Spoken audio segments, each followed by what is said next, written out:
Thank you, Deputy Speaker. If only there were quick fixes, if only it was easy to just snap your fingers, change a circumstance that's been developing over many years, and somehow magically it'd all be fixed. But we don't live in fairyland on this side of the House. We deal with the realities, which are complex, and I know it's lovely to make them sound simple and easy, and if only it were that way. I have kids in their late 20s and early 30s who are going through exactly the sorts of challenges that have been described. On this side, we absolutely understand it. Within our families, we're living it. Our constituents are certainly experiencing the challenges. And for someone who's sat in this chamber for about 6 years now and seen in action on this side, it's been frustrating to see where we've got to as a parliament with those on the other side in charge and as a country. And I understand the desire for it all to happen yesterday. You know, we would love that too, but sadly, we've been in government since May, only since May. And in that time, we have initiated extraordinary things to turn around this giant ship that is our government. Some things are going to come in the next couple of months, which I know will make a really tangible difference, and that's what I want to take you through. I really think that as much as I admire the passion and the commitment for getting things done, I think it suggests that we don't have the same passion and commitment, and that's just wrong.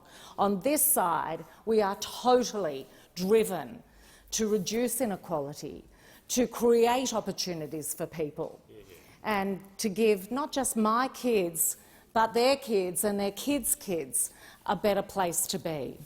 And I have to say, I think there are probably some in the opposition side, as well as the crossbenchers, who think that. We just know they've got it wrong for the last decade. And our challenge, which we take and fully take responsibility for, is to get it right.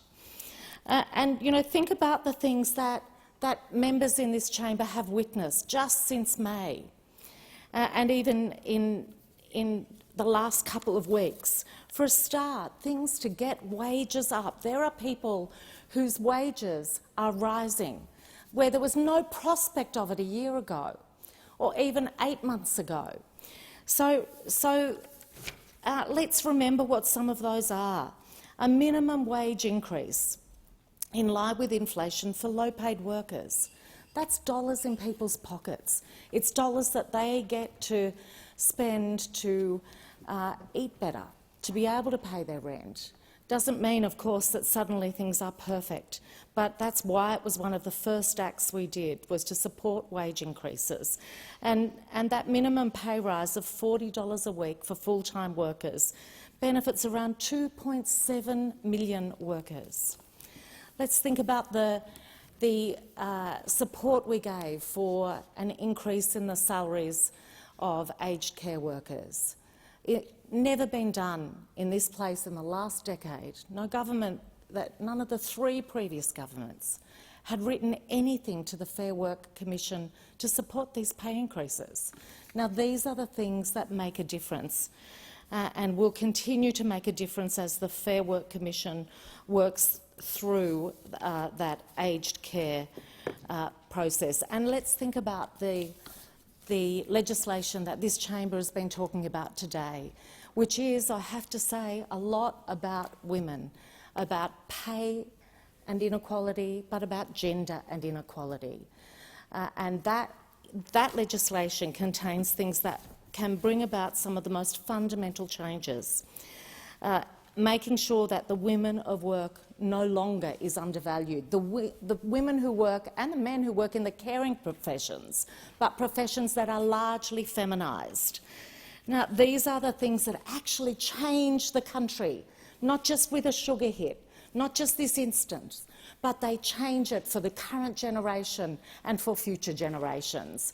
And we need support of the crossbenchers to make these things happen.